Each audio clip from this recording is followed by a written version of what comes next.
యోగ దర్శనం. ఓం నమో వెంకటేశాయ. విద్యారీతి వివర్ధన, విద్యారోధి నివర్తన. గోవింద గోవింద. విద్యాం విభో సాధయ తత్వగాం మే, విద్యాం ప్రభో నాశయ సత్వరం మే. సద్యో యయా ముక్త ఇవా భవేయం, హృద్యం పదం తావకమాప్నుయాంచ అని మహాయోగేశ్వరేశ్వరుడైన శ్రీ వెంకటేశ్వర స్వామి వారిని భక్తిగా ప్రార్థించుకుంటూ పతంజలి మహర్షి గారు రచించిన యోగ సూత్రాలను ఆధారంగా చేసుకుని యోగ దర్శనాన్ని అధ్యయనం చేసే సత్కార్యక్రమాన్ని ఈ శుభ సాయంకాల వేళ మనం ప్రారంభించుకుందాము. ప్రారంభములో ఆచార్యుల వారితో కలిసి ప్రార్థనా శ్లోకాలను చదువుకుందాము. ఈ కార్యక్రమానికి మంగళాచరణం చేసుకుందాము. ఓం నమో నారాయణాయ. శ్రీ గురు ప్రార్థనా. గురుర్బ్రహ్మా గురుర్విష్ణు గురుర్దేవో మహేశ్వరః. గురుః సాక్షాత్ పరం బ్రహ్మ తస్మై శ్రీ గురవే నమః. శ్రీనివాస ప్రార్థనా.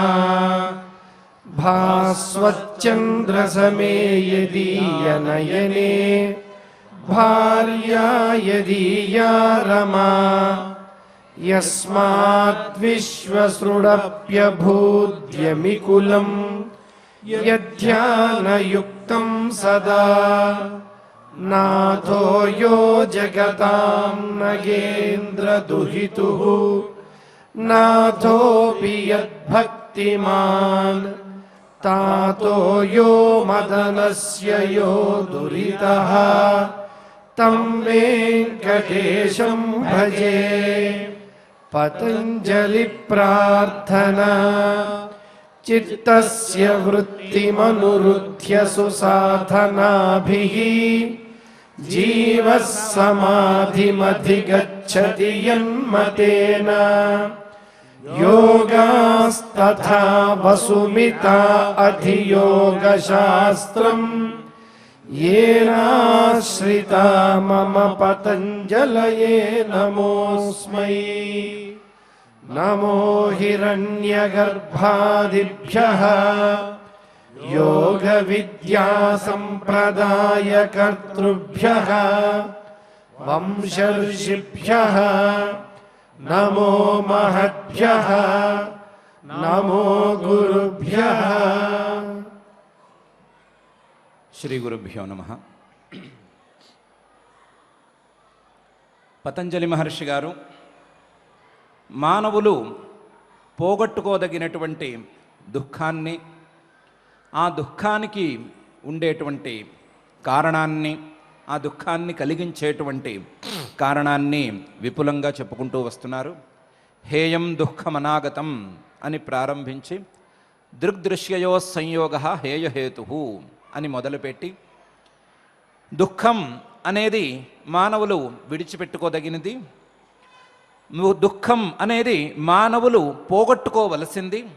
అటువంటి దుఃఖానికి దృగ్దృశ్య సంయోగం అనేది కారణం.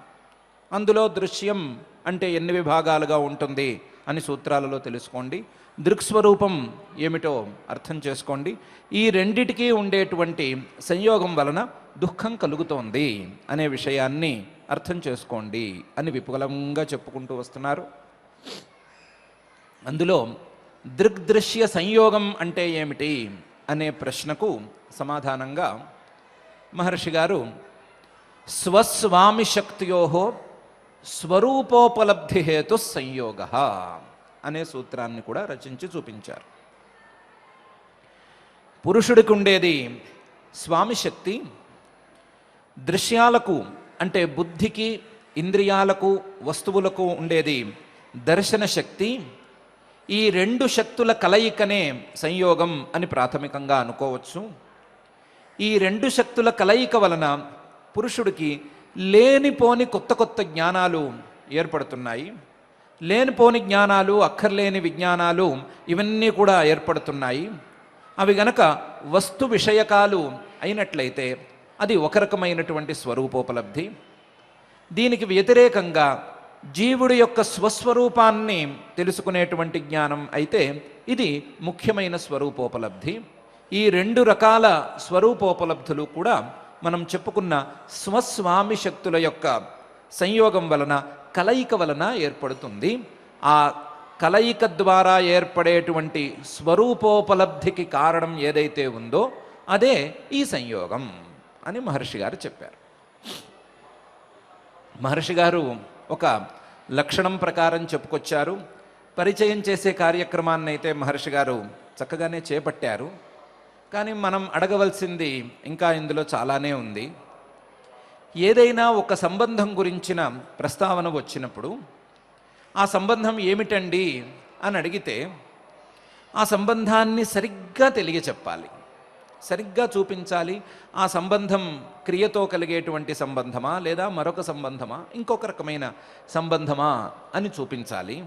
అంతే తప్ప స్వస్వామి శక్తియోహో, ఈ రెండు శక్తుల యొక్క కలయికే సంయోగం అని కానీ, ఈ స్వరూపోపలబ్ధి దేని ద్వారా కలుగుతుందో అటువంటి సంబంధమే ఈ సంయోగమని, అదే కలయిక అని ఈ రకంగా చెప్తే ఏమర్థమవుతుంది? రెండు చేతులకి ఒక సంబంధం ఉంది, దీన్ని సంయోగం అని అంటారు. ఈ సంయోగాన్ని ఇలా చూపించవచ్చు, రెండు వస్తువుల కలయిక అని చూపించవచ్చు. అలా చూపించటం కాకుండా మాటల్లో చూపించాలి అంటే రెండు వస్తువులలో ఏదో ఒక వస్తువులో ఉండేటువంటి క్రియ ద్వారా ఒక వస్తువు దగ్గరకు ఒక వస్తువు చేరటం అనేదాన్ని సంయోగంగా చూపించవచ్చు. ఇంకా శరీరంలో ఉండేటువంటి అవయవాలకు, శరీరానికి ఉండేటువంటి సంబంధాన్ని విడదీయరాని సంబంధం అని చెప్పుకోవచ్చు. ఇంకా పదానికి, అర్థానికి ఉండేటువంటి సంబంధాన్ని ఏదో శక్తి అనే పేరుతో పిలుచుకోవచ్చు. లేదా తండ్రికి కొడుకుకి ఉండేటువంటి సంబంధాన్ని ఒక రకంగా నిర్వచించుకోవచ్చు. ఒక సేవకుడికి ఆ సేవను అందుకునేటువంటి యజమానికి ఉండేటువంటి సంబంధాన్ని ఒక రకంగా నిర్ణయించుకోవచ్చు. ఇలా ఎన్నెన్నో సంబంధాలను మనం నిర్ణయించుకునేందుకు సరి అయిన దారులు ఉన్నాయి. ఆ దారులలో ఈ సంబంధాన్ని నిర్ణయించి చూపించాలి. జీవుడికి బుద్ధికి ఉండేటువంటి సంబంధాన్ని ఈ సంబంధాల కోవలోకి చేర్చి ఈ సంబంధాలను ఎలాగైతే నిరూపించి చూపిస్తున్నామో అలా నిరూపించి చూపించాలి. అంతే తప్ప దేనివలన కలుగుతుందో అదే సంయోగం అని చెప్తే ఏమర్థమవుతుంది? ఈ లక్షణం చెప్పినట్టు ఎందుకు అవుతుంది? ఎవరైనా కిమౌషధం జ్వరస్యేతి పృష్టో యది వదేదిదం ఏనేదం నశ్యతీత్యేతత్ కింతేన కథితం భవేత్ అని అడిగితే ఏం సమాధానం చెప్తాం?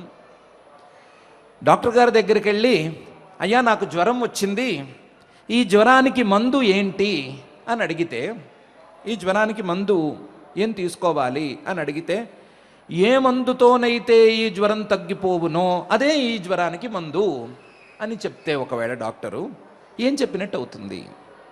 మనం అడిగేదే ఆ మందు ఏమిటి అని, ఆయనేమో ఈ జ్వరం ఏ మందుతోనైతే తగ్గిపోతుందో అదే ఈ జ్వరానికి మందు అని దేనితోనైతే అని కలిపి చెప్తే ఆయన వాక్యం ద్వారా మనకు తెలిసేది ఏముంటుంది? అలాగే స్వరూపోపలబ్ధి హేతు సంయోగ అంటే దేనితోనైతే స్వరూపోపలబ్ధి కలుగుతుందో అదే సంయోగం అని చెప్తే మాత్రం ఏమర్థమవుతుంది? కాబట్టి ఇంకొంచెం క్లియర్గా అర్థమయ్యేటట్లుగా మాకు చెప్పండి అని మనం మహర్షి గారిని అడిగితే అడగవచ్చు. అలా అడగాలని మహర్షి గారు కూడా ఎదురు చూస్తున్నారు. ప్రత్యేకించి ఈ సంబంధం అనేది ఎలా కలిగింది అనే విషయాన్ని తెలుసుకోవాలి అని కూడా మహర్షి గారు అభిప్రాయపడుతున్నారు. ఆ అభిప్రాయంతో మన ప్రశ్నకు సమాధానంగా పై సూత్రాన్ని ఇలా తీసుకొచ్చి చూపిస్తున్నారు. తస్య హేతు అవిద్య అని. మీరు అడిగిన దానికి సమాధానం ఉండదే ఉంది నా దగ్గర. ఈ సంయోగానికి బుద్ధికి పురుషుడికి లేదా బుద్ధికి ఉండేటువంటి దర్శన శక్తికి, పురుషుడికి ఉండేటువంటి స్వశక్తికి లేదా దృక్శక్తికి ఉండేటువంటి సంయోగం, ఆ సంయోగానికి హేతు కారణం అవిద్య. అవిద్య వలన ఈ రెండిటికి సంయోగం కలుగుతోంది, అవిద్య వలన ఈ రెండిటికి సంబంధం కలుగుతోంది అని ఈ సూత్రంలో మనం అడిగిన ప్రశ్నకు సమాధానాన్ని మహర్షి గారు చెప్తున్నారు. మనం అడిగిన ప్రశ్న అయ్యా మాకు ఈ సంయోగం లేదా ఈ కలయిక, ఈ సంబంధం ఇలాంటిది అని చూపించండి అని మహర్షి గారు చెప్తున్నటువంటి సమాధానం, ఈ సంయోగానికి హేతువు అవిద్య అని. మరి ప్రశ్న సమాధానం అనేది ఏకరూపంలో ఉందా లేదా అనే సంగతి మనమే చూసుకోవాలి, మనమే జాగ్రత్తగా అర్థం చేసుకోవాలి. అర్థం చేసుకుని మహర్షి గారి అభిప్రాయాన్ని అవగతం చేసుకోవాలి. మనం అడిగిన ప్రశ్న క్లియర్గానే ఉంది, మాకు ఈ సంబంధాన్ని తేల్చి చెప్పండి అని. మహర్షి గారి సమాధానం కూడా అంతే ప్రాంప్ట్గా ఉంది. ఈ సంయోగానికి, ఈ సంబంధానికి హేతువు అవిద్య. అవిద్య అంటే ఇంతకు ముందే ఒకసారి దాని గురించి చెప్పాం కదా. నిత్యమైనటువంటి వస్తువులో అనిత్యం అని, అనిత్యమైనటువంటి వస్తువులో నిత్యం అనేటువంటి భ్రమ, లేదా నేను కాని దానిలో నేను అనేటువంటి భ్రమ అవిద్య అని ఒకసారి చెప్పాం కదా. అనిత్య, అశుచి, దుఃఖ, అనాత్మసు నిత్య, శుచి, సుఖ, ఆత్మఖ్యాతి అవిద్య అనే సూత్రంలో చెప్పాం కదా. ఆ అవిద్యే ఈ సంయోగానికి హేతువు. ఆ భ్రమే ఈ సంయోగానికి హేతువు. ఆ భ్రమల ద్వారానే ఈ సంయోగం కలిగింది అని మహర్షి గారు అంతే స్ట్రాంగ్గా మనకు ఆన్సర్ ఇస్తున్నారు. ఏమని చెప్తున్నారు?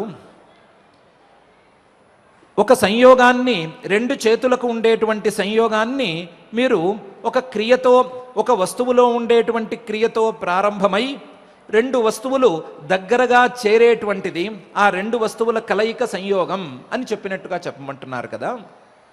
చెప్తాము. భ్రమతో ప్రారంభమై, ఒక భ్రమతో మొదలై, ఆ భ్రమతోనే సాగుతూ, ఆ భ్రమ ఉన్నంతకాలం ఉంటూ, ఆ భ్రమ తొలగిపోగానే ఆ సంబంధం తొలగిపోతే ఆ సంబంధాన్ని మనం అవిద్య వలన వచ్చినటువంటి సంయోగం అని చెప్పుకోవచ్చు. అవిద్య ద్వారా వచ్చినటువంటి ఈ జీవబుద్ధి సంయోగం భ్రమతో ప్రారంభమైంది. భ్రమతో ప్రారంభమై భ్రమ ఉన్నంత వరకు ఉంటుంది. భ్రమ తేలిపోంగానే, భ్రమ తొలగిపోంగానే ఈ సంబంధం తొలగిపోతోంది. అదర్శనంతో ప్రారంభమవుతోంది, దర్శనంతో పూర్తయిపోతోంది. అదర్శనంతో కలుస్తోంది, దర్శనంతో విడివడిపోతోంది. దాన్ని ఈ సంయోగం అని అర్థం చేసుకోవచ్చు. సంయోగాన్ని అలాగే అర్థం చేసుకున్నారు కదా. ఒక వస్తువులో క్రియతో ప్రారంభమవుతోంది, ఒక వస్తువులో కావచ్చు, రెండు వస్తువుల్లోనూ కావచ్చు.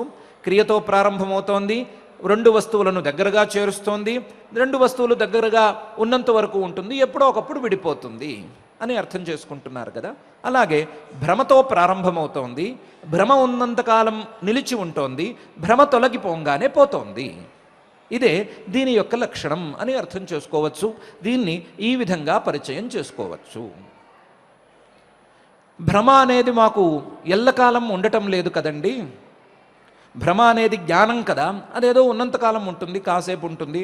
నిద్రపోయినప్పుడో, లేదా సుషుప్తిలో ఉన్నప్పుడో, గాఢ నిద్రలో ఉన్నప్పుడో, కలల్లో ఉన్నప్పుడో, ఇంకొక సందర్భంలోనో నేను శరీరాన్ని అనో రకరకాలైన భ్రమలు, మహర్షి గారు సూత్రంలో చెప్పినటువంటి భ్రమలేమీ కలగటం లేదు కదండి.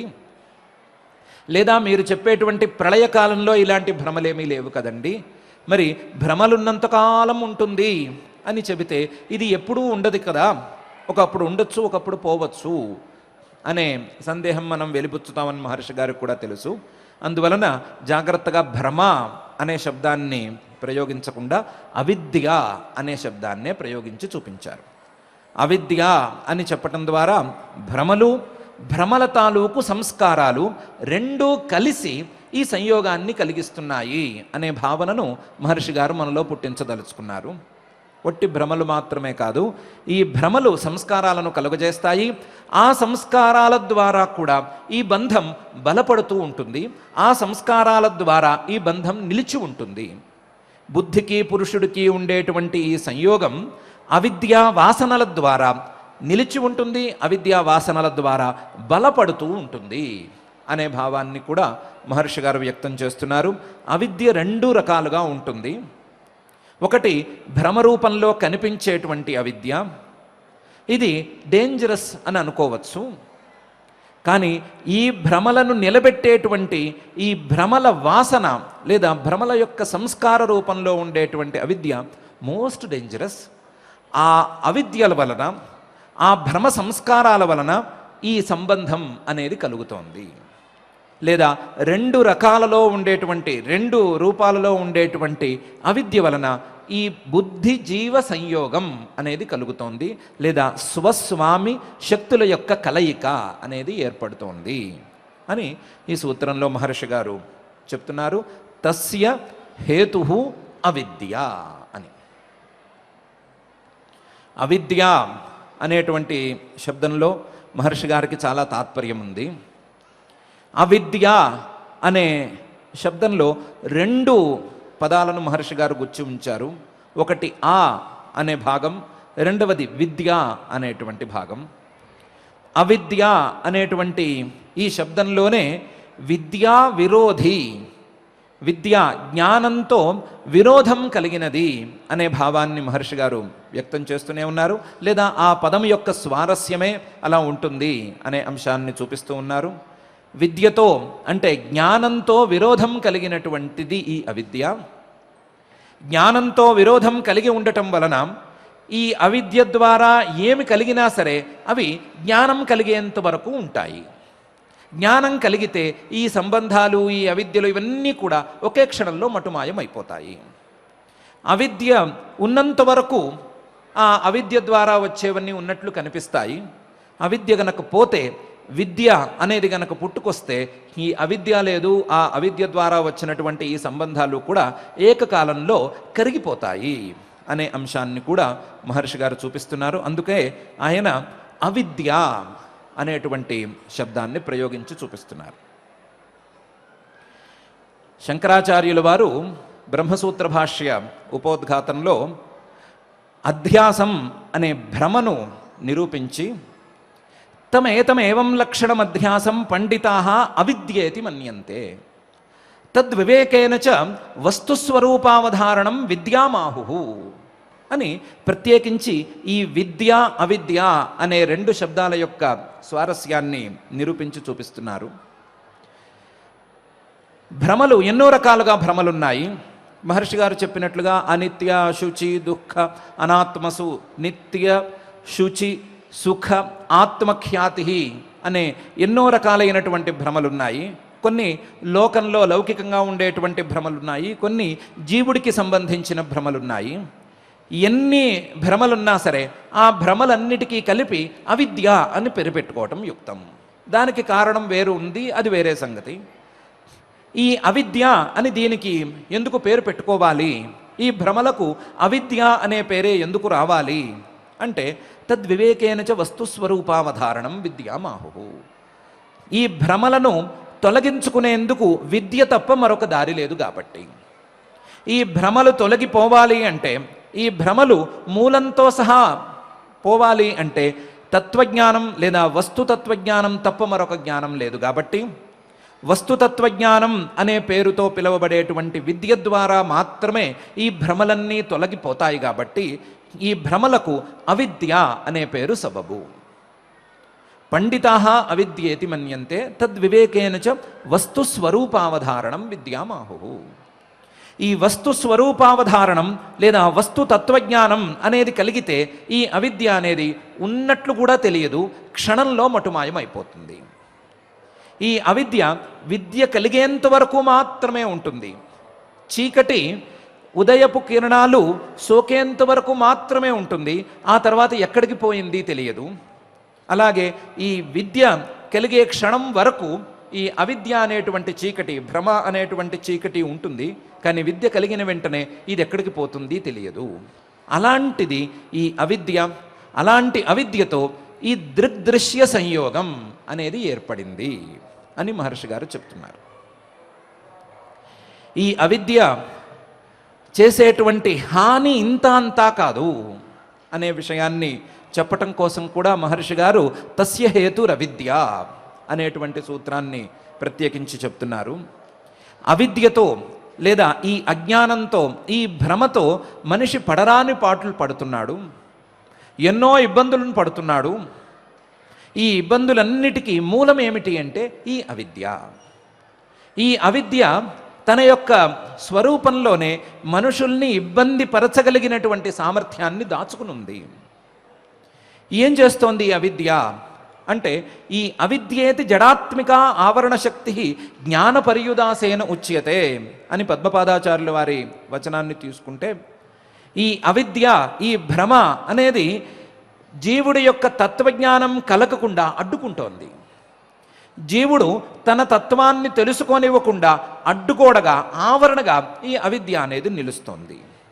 ఈ భ్రమలు సాగుతూ ఉన్నంత వరకు, ఈ భ్రమలు ఒకదాని వెంట ఒకటి నడుస్తూ ఉన్నంత వరకు, ఈ భ్రమల సంస్కారాలు పని చేస్తూ ఉన్నంత వరకు జీవుడు తన తత్వాన్ని తెలుసుకోలేకపోతున్నాడు. ఈ సంస్కారాలు, భ్రమలు పొరలులాగా జీవుడికి తన యొక్క తత్వానికి మధ్య అడ్డుగోడల్లాగా నిలుస్తున్నాయి. ఈ అవిద్య ఉందా లేదా అని అంటే, ఉందని చెప్పాలో లేదని చెప్పాలో తెలియని పరిస్థితి ఏర్పడుతోంది.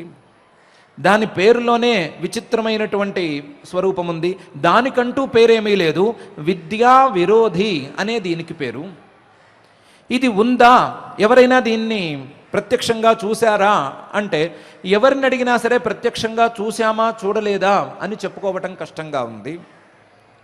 నాకేమీ తెలియదు అని అంటారు. నాకేమీ తెలియదు అని అంటారు. అవిద్య అంటే ఏంటి అంటే సమాధానం చెప్పరు. నాకేమీ తెలియదు అన్నారు కదా, ఈ తెలియదు అనే భావం ఎక్కడి నుంచి వచ్చింది, ఈ తెలియదు అనే అంశం ఎక్కడి నుంచి పుట్టుకొచ్చింది అనే ప్రశ్నకు సమాధానం చెప్పలేరు. ఈ అవిద్యలో ఉండేటువంటి గొప్పదనం అది. అది ఉంది అని ప్రత్యక్షంగా కనిపిస్తూనే ఉంటుంది, కానీ ఉంది అనే విషయం అర్థం కాదు. ఈ అవిద్య అనేది లేకపోతే భ్రమలు ఎలా కలుగుతున్నాయి, లేదా ఈ భ్రమలు అనేటువంటి అవిద్య లేకపోతే ఏ విధంగా ఈ కష్టం అనేది ఏర్పడుతోంది అనే ప్రశ్నకు సమాధానం ఎవరు చెప్పలేదు, ఎవరు చెప్పలేకపోతున్నారు. ఈ భ్రమలే లేకపోతే కష్టం అనేది ఎక్కడి నుంచి వచ్చింది, కష్టం అనేది రావటానికి ఒక భ్రమ అనేది ఉండాలి కదా అనేటువంటి ప్రశ్నకు సమాధానాన్ని చెప్పటం లేదు, సమాధానాన్ని వెతుక్కోవటం కూడా లేదు. ఆ అవిద్య యొక్క మహాత్మ్యం ఇది. అసలు వేదమాత కూడా ఈ అవిద్యను నిర్ణయించేటువంటి సందర్భంలో కాస్తంత జాగ్రత్తగానే చెప్పి ఊరుకుంది. కొంచెం జాగ్రత్తగా అర్థం చేసుకుంటే తెలిసేటువంటి అవిద్య ఇది అని చెప్పే ఊరుకుంది. నతం విదాథ య ఇమా జజాన అన్యద్యుష్మాకం అంతరం భవాతి నీహారేణ ప్రావృతా జల్ప్యాశ్చ అసుతృప ఉక్తశాసశ్చరంతి అని చెప్పి ఊరుకుంటోంది. నతం విదాథ, ఎవరికి వారు ఈశ్వరుణ్ణి తెలుసుకోకుండా ఉన్నారు, ఈశ్వరుణ్ణి తెలుసుకోలేకపోతున్నారు. ఎందుకు తెలుసుకోలేకపోతున్నారు? ఈశ్వరుడు ఎక్కడున్నాడు అంటే, ఈశ్వర సర్వభూతానాం హృద్దేశేర్జున తిష్టతి అని చెప్పున్నాం కదా. తన హృదయంలో ఉండేటువంటి ఈశ్వరుణ్ణి తెలుసుకోలేకపోతున్నారు. నతం విదాథ య ఇమా జజానా, ఆ ఈశ్వరుడే ఈ సృష్టినంతా చేశాడు అనే విషయాన్ని కూడా అసలు తెలుసుకోలేకపోతున్నారు. దానికి కారణం ఏమిటి అంటే, అసలు ఈశ్వరుడి దాకా ఎందుకు, ఎవరికి వారికి వారి తత్వమైనా తెలుస్తోందా, ఎవరికి వారికి తమ యొక్క స్వస్వరూపం ఏమిటి అనే విషయం ఏమైనా అర్థమవుతోందా అని అడిగితే అది కూడా లేదు. ఎందుకంటే అన్యద్యుష్మాకం అంతరం భవాతి, ఈశ్వరుడికి నీకు మధ్య అడ్డుగోడలాగా, నీకు నీ తత్వానికి మధ్య అడ్డుగోడలాగా ఈ అవిద్య అనేది ఒకటి నిలుచుని ఉంది. అన్యద్యుష్మాకం అంతరం భవాతి. ఆ అన్యత ఏంటో చెప్పండి అంటే, అలా చెప్పటం సులభం కాదు. నీహారేణ ప్రావృతా, అది ఒక పొగమంచు లాంటిది. పొగమంచులో ఉన్నటువంటి వ్యక్తి లేదా పొగమంచులో ఉండేటువంటి వ్యక్తి బయట ఉండేటువంటి వ్యక్తులకు కనిపించరు, కనిపించినా సవ్యంగా కనిపించరు, ఉన్నది ఉన్నట్లుగా కనిపించదు, కొంచెం మార్పుతో కనిపిస్తుంది. కానీ పొగమంచు ఏంటి అని తీసుకురండి అని కానీ, పొగమంచు ఏంటి అని పట్టుకుందామని కానీ వెళితే అక్కడేం మిగలదు. పొగమంచు లోపలికి వెళితే పొగమంచు ఎక్కడుంది అని సరిగ్గా అర్థం కాదు. పొగమంచుకు బయట ఉంటే బయట ఏదో ఉంది, ఆవరణ ఉంది అనే విషయం అర్థమవుతోంది. పొగమంచులాగా దొరకకుండా, అర్థమయ్యి అవ్వకుండా ఉండేది ఈ అవిద్యాతత్వం.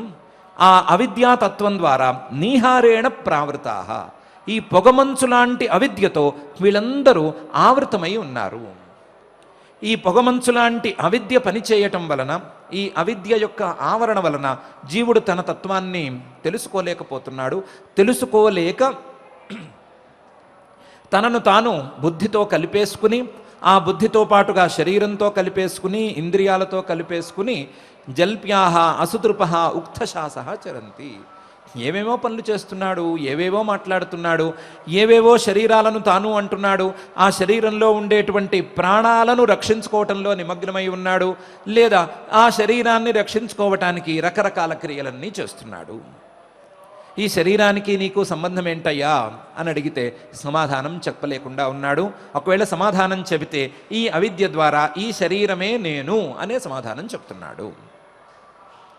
ఇది ఈ అవిద్య యొక్క ప్రభావం అని వేదమాతే చెప్పి ఊరుకుంది. పొగమంచుతో ఈ అవిద్యను పోల్చి చూపిస్తోంది. పొగమంచును ఎలాగైతే పట్టుకోలేమో, పొగమంచును ఎలాగైతే సరిగ్గా ఉంది లేదు అని నిరూపణ చేయలేమో, పొగమంచు తాలూకు ప్రభావం నుంచి కూడా ఎలాగైతే తప్పించుకోలేమో, అలాగే ఈ అవిద్యను ఉంది లేదు అని చెప్పలేము, సరిగ్గా చూపించలేము, దాని యొక్క ప్రభావం నుంచి మాత్రం తప్పించుకోలేము అని వేదమాతే సాక్షాత్తుగా చెప్పిన విషయాన్ని మహర్షి గారు గుర్తు చేస్తున్నారు. గుర్తు చేస్తూ ఈ అవిద్యను సరిగ్గా తెలుసుకోవాల్సిన అవసరం ఉంది. ఆ అవిద్యను, దాని యొక్క తత్వాన్ని అర్థం చేసుకోవటం కంటే కూడా దాన్ని ఏ విధంగా పోగొట్టుకోవాలి అనే రీతిలో అర్థం చేసుకోవటం అనేది ఉన్న వాటిల్లో ఉత్తమమైనటువంటి దారి. దాన్ని విద్యతో, అంటే జ్ఞానంతో మాత్రమే తొలగించుకోగలము అనే విషయాన్ని అర్థం చేసుకోగలిగితే చాలు. దాని ద్వారా, జ్ఞానం ద్వారా ఈ అవిద్య తొలగిపోతుంది అనే రూపంలో అవిద్యను అర్థం చేసుకుని ఆ అవిద్యను తొలగించుకోవటానికి ప్రయత్నం చేసుకుంటే చాలు అనే అంశాన్ని మహర్షి గారు చెప్పదలుచుకుని తస్య హేతు అవిద్య అని అంటున్నారు.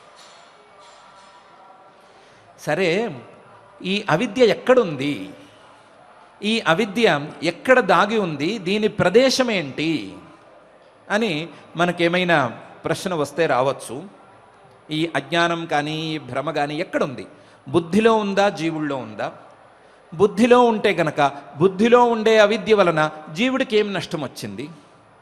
పోనీ జీవుడిలో గనక అవిద్య ఉంది అని అనుకుందాం, పురుషుల్లో అవిద్య ఉంది అని అనుకుందామా అంటే పురుషుల్లో అవిద్య ఉండటానికి ఆస్కారమే లేదు. పురుషుడు పరిశుద్ధుడు, పరిపూర్ణుడు, తామరాకు మీద నీటిబొట్టులాగా ఉంటాడు అని అనుకున్నాం కదా. మరి పురుషుల్లో లేక, బుద్ధిలో ఉండేటువంటి అవిద్యతో ఉపయోగం లేక ఇలా ఉండేట్లయితే ఈ అవిద్య ఎక్కడ ఉంది అనే ప్రశ్నకు సరి అయిన సమాధానం ఏం లభిస్తుంది అని మన ప్రశ్న ఒకటి రావాల్సిందే అవిద్య విషయంలో.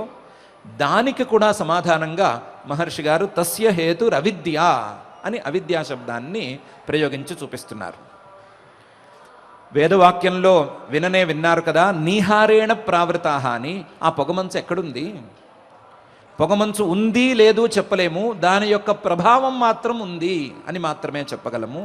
అలాగే ఈ అవిద్య ఎక్కడ ఉంది అని చెప్పలేము. ఈ అవిద్య బుద్ధిలో ఉందా, జీవుల్లో ఉందా అని తేల్చలేము. ఈ అవిద్య యొక్క ప్రభావం మాత్రమే ఉంది అని తేల్చగలము. న విద్యతే ఇత్యవిద్య. ఇది ఎక్కడ ఉందో తేల్చటం కష్టం, లేదా ఎక్కడ ఉందో తేల్చటం అనేది సాధ్యం కాదు, కాబట్టే దీనికి అవిద్య అని పేరు. కాబట్టి ఇది ఎక్కడ ఉంది అని తేలటం కష్టం, కానీ దీని ప్రభావం మాత్రం ఇటు బుద్ధిజీవుల్లో ఇద్దరిలోనూ సమానంగా కనిపిస్తోంది అనేది నిజం. అటువంటి అవిద్య ఈ బుద్ధిజీవుల యొక్క సంయోగానికి కారణంగా నిలుస్తోంది. అటువంటి అవిద్య ద్వారా స్వస్వామి శక్తుల యొక్క కలయిక కలుగుతోంది. ఆ అవిద్య ద్వారానే పురుషుడిలో ఉండేటువంటి దృక్శక్తికి, దృశ్యంలో బుద్ధిలో ఉండేటువంటి దర్శన శక్తికి, ఈ రెండిటికి కలయిక ఏర్పడుతోంది అని మహర్షి గారు ఈ సూత్రంలో చెప్తున్నారు. అవిద్యకు సంబంధించినటువంటి మ్యాటర్ లేదా మెటీరియల్ మొత్తాన్ని మీరు సంగ్రహించుకోగలిగితే ఈ స్వస్వామి సంబంధం లేదా దృగ్దృశ్య సంబంధం ఎట్లాంటిది అనే విషయం మీకు తేటతెల్లమైపోతుంది అనే విషయాన్ని చెప్తున్నారు. చెప్తూ తస్య హేతు అవిద్య అని చెప్తున్నారు. ఇంతవరకు మహర్షి గారు చెప్పిన అంశాలను సంగ్రహంగా పరిశీలించుకుంటే దృగ్దృశ్యయో సంయోగ హేయహేతు అని మహర్షి గారు అంటున్నారు. ఆ దృగ్దృశ్య సంయోగం పురుషుడికి లేదా జీవుడికి బుద్ధి మొదలైనటువంటి దృశ్యాలకి ఉండేటువంటి సంయోగం ద్వారా జీవుడికి దుఃఖం అనేది ఏర్పడుతోంది అని అంటున్నారు. ఆ దుఃఖానికి కారణమైనటువంటి సంయోగాన్ని, దృగ్దృశ్య సంయోగాన్ని అవిద్యాకృతంగా భ్రమలతోనూ భ్రమల యొక్క వాసనలతోనూ వచ్చినటువంటి సంయోగంగా నిరూపణ చేసి చూపిస్తున్నారు. ఇలా చూపించటం ద్వారా ఈ దృగ్దృశ్య సంయోగం అనేది దృక్కు, దృశ్యం లేదా జీవుడు, బుద్ధి ఈ రెండిటి యొక్క కలయిక అనేది తత్వజ్ఞానంతో మాత్రమే పోతుంది, తత్వజ్ఞానంతో మాత్రమే ఇది తొలగిపోతుంది అనే విషయాన్ని స్పష్టం చేస్తున్నారు. స్పష్టం చేస్తూ ఈ దృగ్దృశ్య సంయోగాన్ని తత్వజ్ఞానంతో తొలగిపోయేది, భ్రమలు వాటి యొక్క సంస్కారాలు వీటి ద్వారా కలిగేది అయినటువంటి కలయిక లేదా సంయోగమే ఈ దృగ్దృశ్య సంయోగం అని మనకు పరిచయం చేస్తున్నారు అని అనుకోవచ్చు. ఇలా అవిద్య వాసనల ద్వారా వచ్చినటువంటి సంయోగాన్ని, విద్యతో నివారించుకోగలిగినటువంటి సంయోగాన్ని మహర్షి గారు ఈ హేయహేతువైనటువంటి మనం వదిలిపెట్టుకోదగినటువంటి దుఃఖానికి కారణంగా నిరూపించి చూపిస్తున్నారు. ఇంతవరకు రెండవ అంశాన్ని ఇంత విస్తృతంగా మహర్షి గారు మనకు చూపించారు. ఒకటి దుఃఖం అంటే ఏంటి చూపించారు, హేయం దుఃఖమనాగతం అనేటువంటి సూత్రంలో. రెండవది దృగ్దృశ్యయో సంయోగ హేయహేతు అనే సూత్రంతో ప్రారంభించి దృక్ అంటే ఏంటి, దృశ్యం అంటే ఏమిటి అనే విషయాలను నిరూపించి వాటి యొక్క సంయోగం ఈ అవిద్య ద్వారా ఏర్పడింది అనే అంశాన్ని చూపించారు. చూపించి ఈ సంయోగం విద్యానాశ్యమైనటువంటి సంయోగం అనే విషయాన్ని చెప్పారు. చెప్పిన తర్వాత అసలు విద్య అవిద్య అని రెండు పదాలు తీసుకొచ్చారు. విద్య లేనప్పుడు లేదా అవిద్య అనేటువంటి భ్రమ ఉన్నప్పుడు ఈ జీవబుద్ధులకు కలయిక ఏర్పడుతుంది అని అంటున్నారు. విద్య లేదా జ్ఞానం, తత్వజ్ఞానం ఏర్పడంగానే ఈ సంబంధం తొలగిపోతుంది అని అంటున్నారు. దీని విషయం మీద కొంచెం క్లారిటీ ఇవ్వండి, ఈ విషయాన్ని మరింత స్పష్టంగా మాకు అర్థమయ్యేట్లుగా చెప్పండి అని అడిగితే పై సూత్రాన్ని కూడా ఇలాగే మహర్షి గారు ప్రారంభిస్తున్నారు. తదభావాత్ సంయోగాభావ హానం తద్దృశే కైవల్యం అని. తదభావాత్ సంయోగాభావ, తదభావాత్ ఆ అవిద్య పోయినట్లయితే, అవిద్య విద్య ద్వారా తొలగిపోయినట్లయితే, అవిద్య అనబడేటువంటి భ్రమలు కానీ భ్రమ సంస్కారాలు కానీ విద్య తత్వజ్ఞానం ద్వారా గనక పోయినట్లయితే తదభావాత్ సంయోగాభావ, జీవబుద్ధులకు ఉండేటువంటి సంయోగం అనేది తొలగిపోతుంది. తదభావాత్ సంయోగాభావ. హానం, దీన్నే హానం అనేటువంటి శబ్దంతో పిలుచుకోవచ్చు. హానం అంటే జీవుడు తనకు బుద్ధితో ఉండేటువంటి సంబంధాన్ని విడిచిపెట్టుకోవటం అంటే ఏమిటి అంటే ఈ సంయోగం అనేది విద్య ద్వారా పోవటం, ఈ సంయోగం అనేది తత్వజ్ఞానం ద్వారా పోవటం అనిగా అర్థం చేసుకోవచ్చు. తదభావాత్ సంయోగాభావ హానం. తత్ దృశే కైవల్యం. దీన్నే ఇంకొక రకంగా చూసుకోవాలి అంటే ఇదే ఈ హానమే లేదా సంయోగం పోవటం వలన, బుద్ధిజీవులకు ఉండేటువంటి సంయోగం తొలగిపోవటం వలన, బుద్ధిజీవులకు ఉండేటువంటి సంపర్కం పోవటం వలన వచ్చేటువంటి స్థితినే తత్ దృశేహే కైవల్యం. దృశేహే దృక్శక్తి కలిగినటువంటి జీవుడికి కైవల్యం అని అర్థం చేసుకోవచ్చు. ఇది సంయోగం తొలగిపోయిన తర్వాత, బుద్ధిజీవులకు ఉండేటువంటి సంబంధం తొలగిపోయిన తర్వాత ఉండేటువంటి పరిస్థితి అని మహర్షి గారు ఈ సూత్రంలో చెప్తున్నారు. హానం అంటే ఏంటి అని వివరిస్తున్నారు. హానం అంటే ఏంటి, విడిచిపెట్టుకోవటం అంటే ఏమిటి, లేదా బుద్ధిజీవులకు ఉండేటువంటి ఈ సంయోగాన్ని తొలగించుకోవటం, విడిచిపెట్టుకోవటం అంటే ఏమిటి, విడదీయటం అంటే ఏమిటి అనంటే తదభావాత్ సంయోగాభావ. ఏ కారణంతోనైతే, ఏ అవిద్య అనే కారణంతోనైతే ఈ సంయోగం ఏర్పడిందో, ఏ అవిద్య, ఏ భ్రమలు భ్రమ వాసనలు అనే కారణం ద్వారా ఈ సంయోగం ఏర్పడిందో, బుద్ధిజీవులకు ఉండేటువంటి సంబంధం ఏర్పడిందో, ఆ సంబంధాన్ని విద్య ద్వారా అంటే జ్ఞానం ద్వారా, వస్తు తత్వజ్ఞానం ద్వారా, జీవుడి యొక్క తత్వజ్ఞానం ద్వారా తొలగించుకున్నట్లయితే తదభావాత్ సంయోగాభావ, ఆ కలయిక అనేది పోతుంది.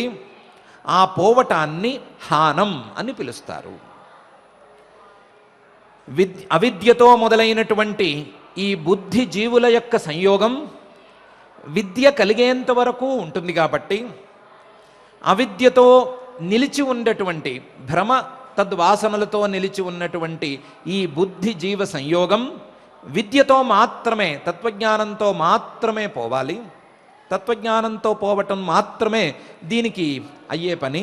తత్వజ్ఞానం తప్ప వేరొక ఉపాయం దీనికి లేనే లేదు.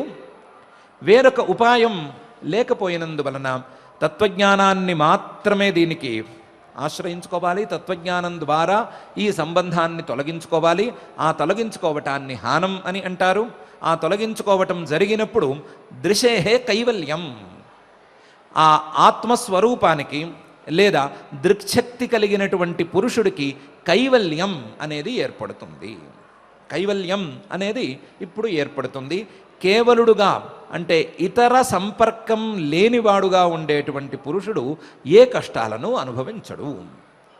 ఏ కష్టాలను అనుభవించనటువంటి పరిస్థితిని చేరుకుంటాడు జీవుడు అని ఈ సూత్రంలో చెప్తున్నారు. తదభావాత్ సంయోగాభావ హానం తద్దృశేహే కైవల్యం అని. కొంచెం ఏమైనా క్లారిటీ మిస్ అయితే అయ్యుండొచ్చు, ప్రమాదమేం లేదు. ఎడారిలోకి వెళ్ళారు. ఎడారిలో చాలా దాహం వేస్తోంది. అక్కడ ఉండేటువంటి వాతావరణ పరిస్థితులకి దాహం వేస్తోంది. ఆ దాహంతో నోరు లుంగ చుట్టుకుపోతోంది. ఈ లుంగ చుట్టుకుపోవటంతో పాటుగా కాస్త మైండ్ పనిచేయటం కూడా తగ్గింది. ఫంక్షనింగ్ కొంచెం తగ్గుతుంది. ఆ ఎండకి, ఆ దెబ్బకి, ఆ దాహం అనేటువంటి కష్టానికి పనిచేయటం తగ్గుతుంది. తెలివి అనేది కొంచెం ఉళక్కి అవుతుంది. తెలివిగా ఆలోచించటం, సవ్యంగా ఆలోచించటం అనేది జరగదు. దూరంగా చూస్తే అక్కడ ఏదో నీరుంది అని అనిపిస్తోంది. ఆ నీరు ఉంది అంటే వాస్తవానికి అక్కడ నీరు లేదు. ఇతని కంటికి అక్కడ నీరు ఉన్నట్లుగా కనిపిస్తోంది. దాన్ని మనం తెలుగులో ఎండమావి అని అంటాము. సంస్కృతంలో మరీచికాహ అని అంటారు. ఈ ఎండమావులను చూసి నీరు అని అనుకున్నాడు. నీరు అని అనుకుని ఆ ఎండమావుల దగ్గరికి పరిగెత్తాడు.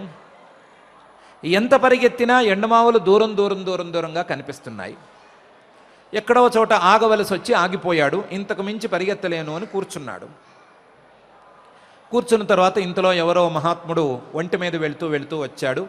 ఈ మనిషిని చూసి కొంచెం జాలిపడి కాస్త తన దగ్గర ఉండేటువంటి నీళ్ళు ఇచ్చాడు. ఆ నీళ్లతో ఈ దాహంతో బాధపడుతున్న వ్యక్తి దాహం తీర్చుకున్నాడు. దాహం తీర్చుకున్న తర్వాత కాస్తంత బుర్ర పనిచేయటం మొదలైంది. దూరంగా ఏం కనిపిస్తోంది అని చూశాడు. ఏం కనిపిస్తోంది అంటే నీరు ఉన్నట్లు కనిపిస్తోంది. నీరు ఉన్నట్లు కనిపిస్తే ఇప్పటికీ సుమారుగా 10-15 కిలోమీటర్లు పరిగెత్తాను కదా, ఎందుకు దొరకలేదు అని ఆలోచించాడు.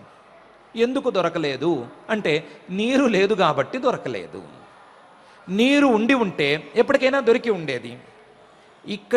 ఎంత దూరం పరిగెత్తినా సరే మొదటిసారి ఎంత దూరంలో ఉందనిపించిందో అంత దూరంలోనే ఉందనిపిస్తోంది అంటే ఆ నీరు లేనట్లే కదా అని మొదలు యుక్తిపరంగా ఒక నిర్ణయం తీసుకున్నాడు. తీసుకున్న తర్వాత తనకు నీళ్ళు ఇచ్చిన మహానుభావుడిని అడిగాడు, ఏమయ్యా నీరుందా అని. నీరు ఉండటం ఏంటి, నీరేంటి, ఉన్న నీరే ఆవిరైపోతుంటే కొత్తగా నీరు ఎక్కడి నుంచి వస్తోంది అని అడిగాడు. అడిగితే దాన్ని విశ్వసించాడు. నిజమే కదా, నీరుండటానికి ఆస్కారం లేదు కదా, మనకు ఇంత ఉపకారం చేసినటువంటి వ్యక్తి చెప్తున్నాడు, ఇతనేమి అపకారం చేయడు అని నిర్ణయించుకుని అసలు దీని తత్వం ఏమిటి అని తెలుసుకుందామని కాసేపు ఆగాడు. ఈ లోపల ఎండ ప్రభావం తగ్గిపోతూ వచ్చింది. కాస్తంత నీడ మొదలైంది. నీడ మొదలవ్వంగానే అక్కడ నీటి జాడ లేనేలేదు, నీరు ఉన్నది అని కూడా అనిపించటం లేదు. నీరు లేదు అనటానికి ఈ 3 రకాల హేతువులు ఇతనికే కాస్తంత కుదుట పడ్డ తర్వాత కనిపించినాయి. ఈ హేతువులన్నీ కనిపించిన తర్వాత ఇక్కడ నీరు లేదు అనే నిర్ణయాన్ని తీసుకున్నాడు. ఇంతవరకు నీరు నీరు అని భ్రమపడినదల్లా ఏమీ లేదు, భ్రమ మాత్రమే. ఇక్కడ నీరు అనేది లేనే లేదు. నీరు అనేది కేవలం నా భ్రమ తప్ప అక్కడ ఉన్నది మాత్రం ఏమీ లేదు. నీరు లేదు అనేదే తత్వజ్ఞానం. ఈ తత్వజ్ఞానం ద్వారా ఈ భ్రమ తొలగిపోయేంత వరకు ఈ నీరు ఉన్నట్లుగానే భాసిస్తూ ఉంటుంది. మళ్ళీ రేపొద్దున ఎండ వస్తే మళ్ళీ నీరున్నట్లుగానే కనిపిస్తుంది. నా భ్రమ ఉన్నంతకాలం అక్కడ నీరుంటుంది, నా భ్రమ పోతే నీరు ఉండదు అని నిర్ణయం తీసుకున్నాడు. ఆ ఎండమావుల వెంట పడటం మానేశాడు.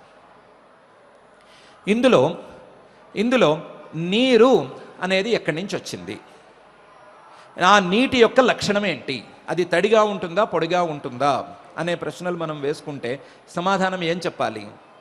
తడిగా ఉండదు, పొడిగా ఉండదు, ఎలాగూ ఉండదు. ఆ నీరు అనేది కేవలం భ్రమల ద్వారా వచ్చింది అనే కదా సమాధానం చెప్పాలి. ఎంతవరకు ఈ నీరు ఉంటుంది అంటే ఆ భ్రమలు తొలగిపోయేంత వరకు ఉంటుంది. ఆ భ్రమలు ఎప్పుడు తొలగిపోతాయి అంటే తత్వజ్ఞానం కలిగినప్పుడు తొలగిపోతాయి. తత్వజ్ఞానం కలగటానికి కలిగినటువంటి సందర్భాలు కొన్ని దానికి ఉన్నాయి, దాని ప్రకారం తొలగిపోతాయి. ఆ తత్వజ్ఞానం అంటే అక్కడ ఉండేది కేవలం ఇసుక, ఎండ యొక్క కిరణాలు, ఇవి తప్ప మరేవీ కావు అనేటువంటి తత్వం మనసులో దృఢంగా బలంగా నాటుకుపోయేంత వరకు ఈ భ్రమ పోదు. ఈ భ్రమ పోయేంత వరకు నీరు ఉన్నట్లుగానే తెలుస్తూ ఉంటుంది అని ఎలాగైతే మనం నిర్ణయించుకుంటామో అలాగే జీవుడికి బుద్ధికి ఉండేటువంటి నీరు లాంటి ఎండమావి లాంటి ఈ సంబంధం కూడా భ్రమలు ఉన్నంత వరకు ఉంటుంది. ఈ సంబంధం వాస్తవ జీవతత్వజ్ఞానం కలిగేంత వరకు ఉంటుంది. అది కలిగిన వెంటనే ఈ సంబంధం తొలగిపోతుంది. ఈ సంబంధం తొలగిపోవటం అనేది కేవలం తత్వజ్ఞానం ద్వారా మాత్రమే సాధ్యం అనే అంశాన్ని మహర్షి గారు చెప్తున్నారు. తదభావాత్ సంయోగాభావ. తదభావాత్ అవిద్య లేకపోవటం వలన. అవిద్య లేకపోవటం అనేటువంటి స్థితి ఎలా వస్తుంది అంటే విద్య ద్వారా వస్తుంది. కాబట్టి విద్య ద్వారా అవిద్య లేకపోవటం అనేది జరిగితే, విద్య ద్వారా భ్రమలు తొలగిపోతే ఈ సంయోగాభావ, బుద్ధిజీవులకు ఉండేటువంటి సంయోగం కూడా తొలగిపోతుంది. దీన్నే హానం అని అంటారు. దీన్నే పురుషుడు యొక్క కైవల్యం అని కూడా అంటారు. పురుషుడు కేవలుడుగా ఇతరులతో సంబంధం లేనటువంటి తన స్వరూపాన్ని ఎప్పుడు దాలుస్తాడు అంటే ఇలాంటి సందర్భంలోనే దారుస్తాడు.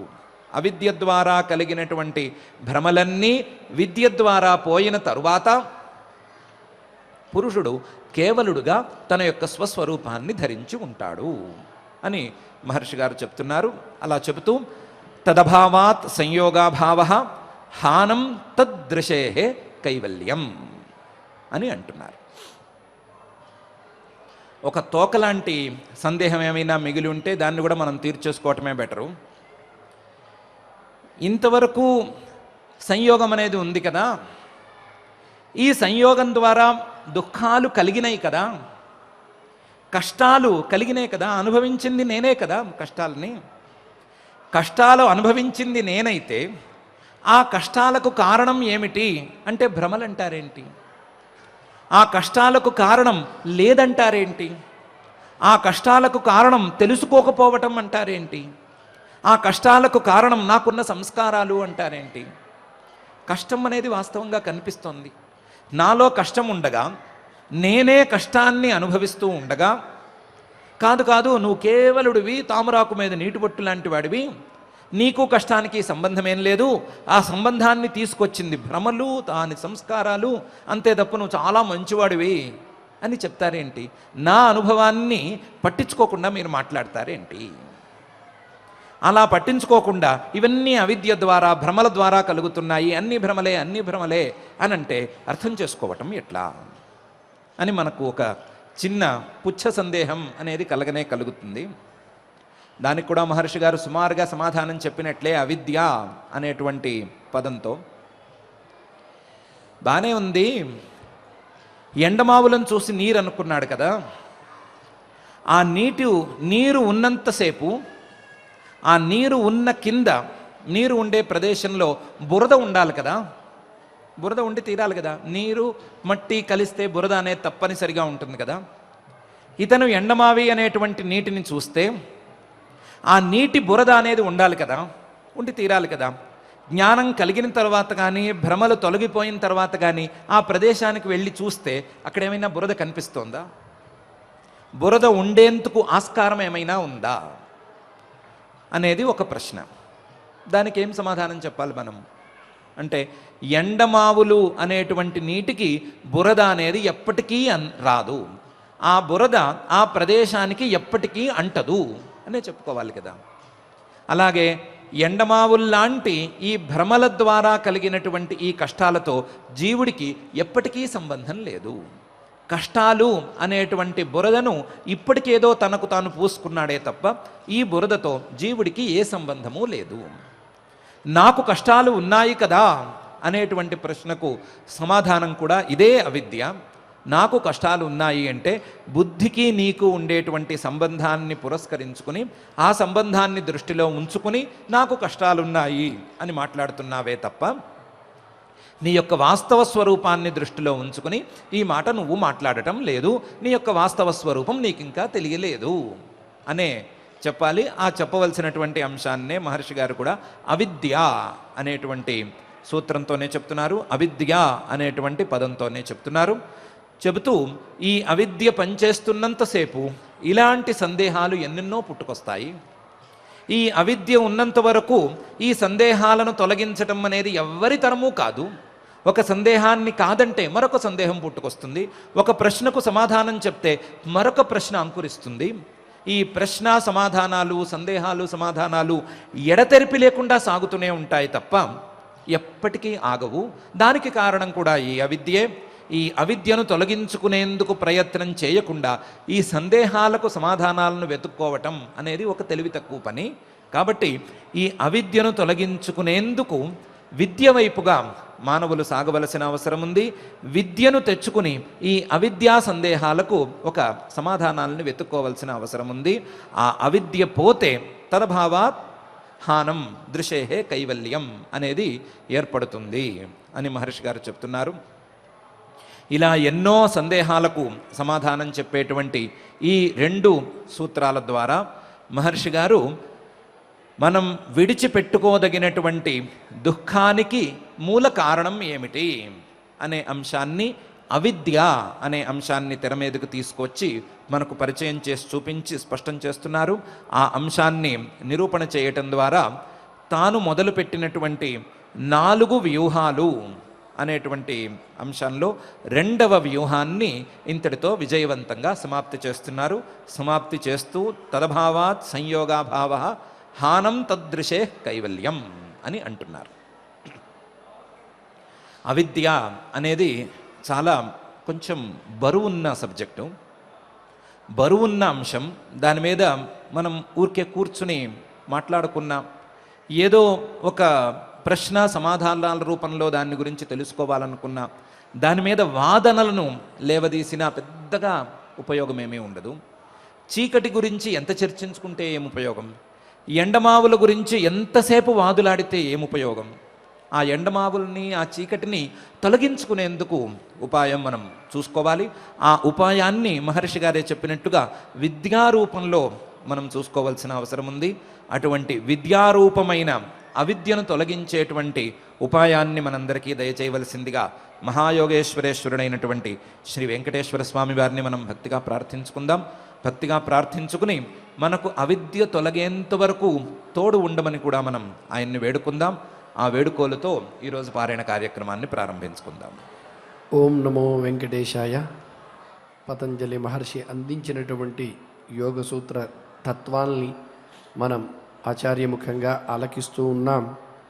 ఆ అవిద్య మనకి తొలగాలి అంటే దానికి ఉపాయాన్ని శ్రీకృష్ణ పరమాత్మ కూడా అర్జునుణ్ణి మిషగా పెట్టుకుని చెబుతూ ఉన్నాడు.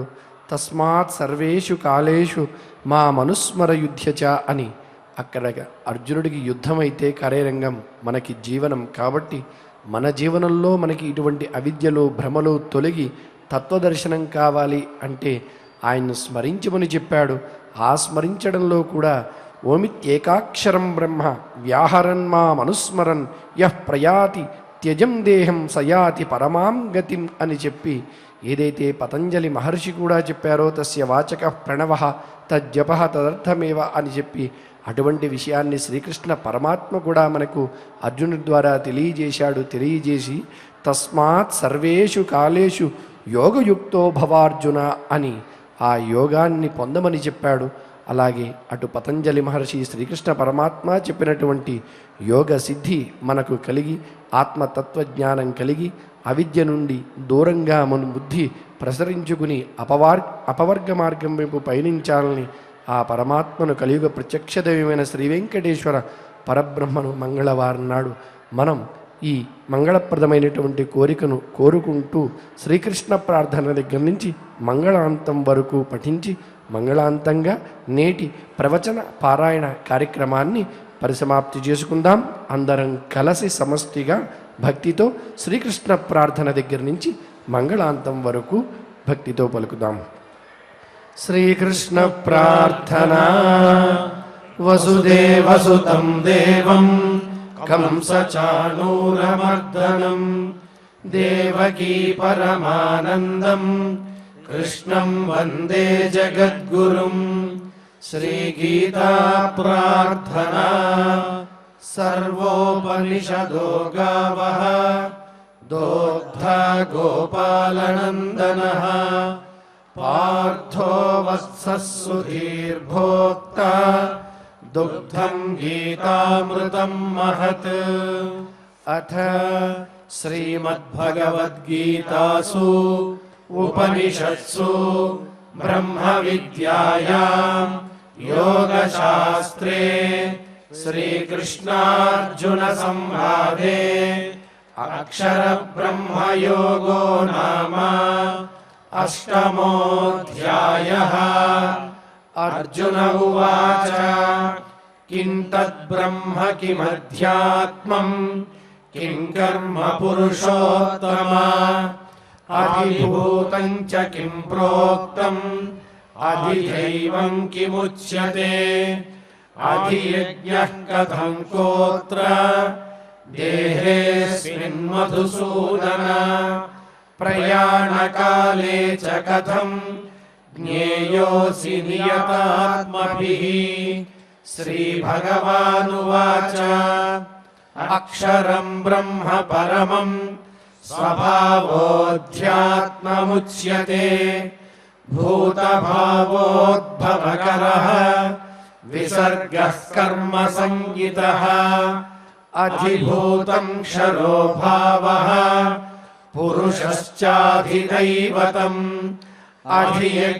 అధియజ్ఞోహమేవాత్ర దేహే దేహభృతాంబర అంతకాలే చ మామేవ స్మరన్ ముక్త్వా కలేవరం యః ప్రయాతి సమద్భావం యాతి నాస్త్యత్ర సంశయః యం యం వాపి స్మరన్ భావం త్యజత్యంతే కలేవరం తం తమేవైతి కౌంతేయ సదా తద్భావభావితః. తస్మాత్ సర్వేషు కాలేషు మామనుస్మరయుధ్య చ మయ్యర్పితమనో బుద్ధిః మామే వైష్యస్య సంశయః. అభ్యాసయోగయుక్తేన చేతసా నాన్యగామినా పరమం పురుషం దివ్యం యాతి పార్థానుచింతయన్. కవిం పురాణామనుశాసితారం అనోరణీయాం సమనుస్మరేద్యః సర్వస్య ధాతారమచింత్య రూపం ఆదిత్యవర్ణం తమసః పరస్తాద్. ప్రయాణకాలే మనసాచలేన భక్త్యా యుక్తో యోగబలేన చైవ భ్రువోర్मध्ये ప్రాణమావేశ్య సమ్యక్ సతం పరం పురుషముపైతి దివ్యం యదక్షరం వేదవిదో వదంతి విశంతి యద్యతయో వీతరాగాః యదిచ్ఛంతో బ్రహ్మచర్యం చరంతి తత్తే పదం సంగ్రహేణ ప్రవక్ష్యే సర్వద్వారాణి సంయమ్య మనోహృది నిరుధ్య చ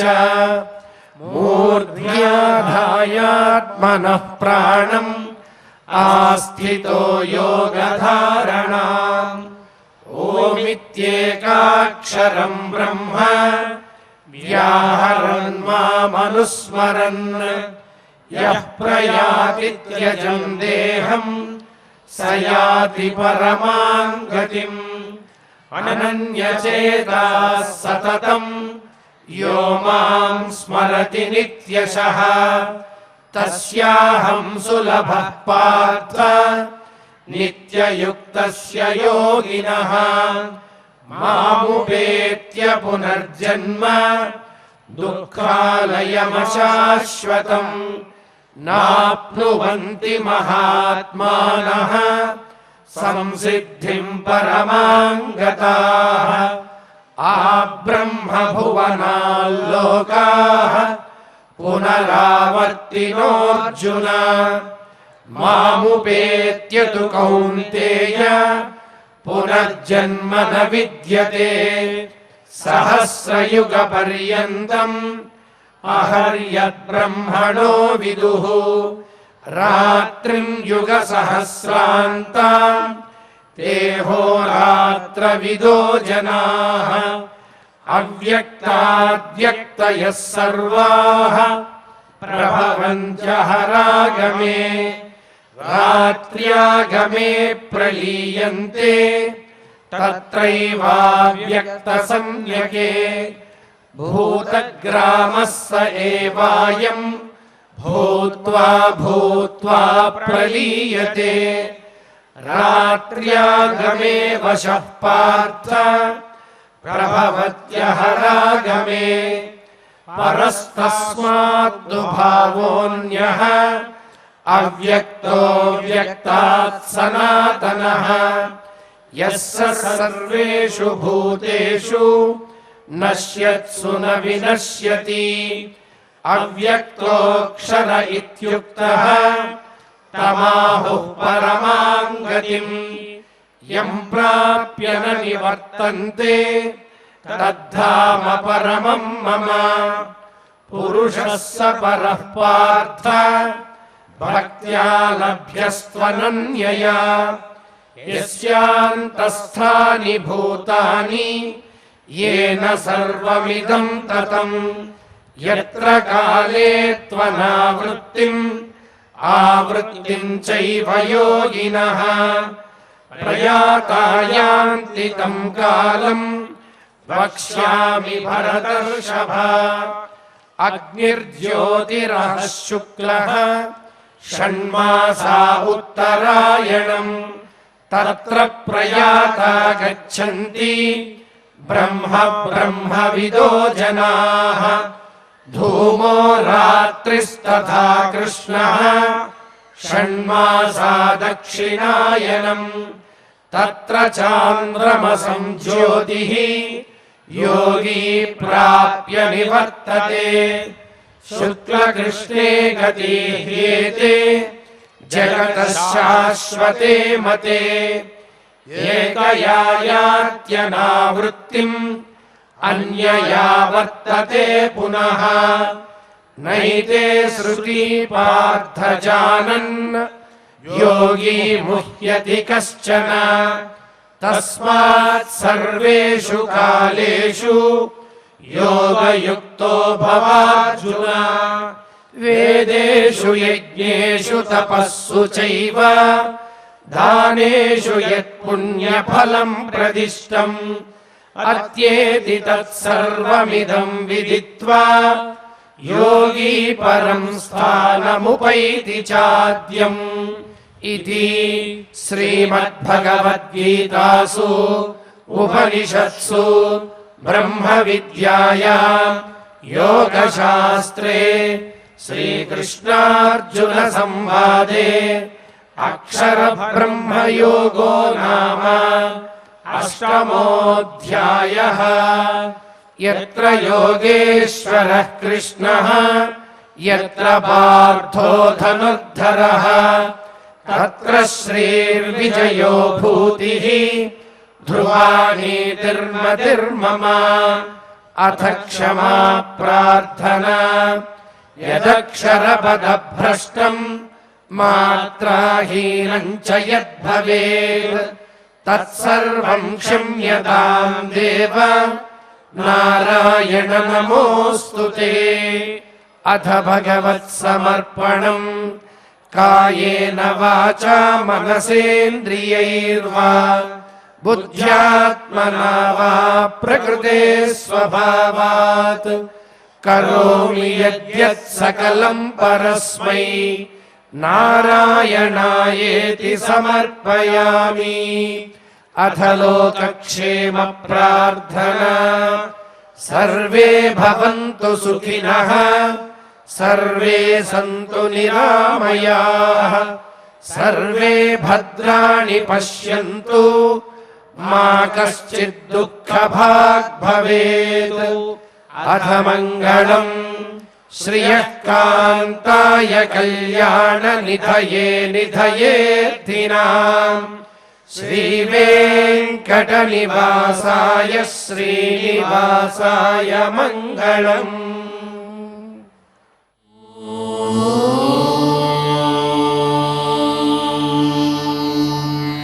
नमो वेङ्कटेशाय।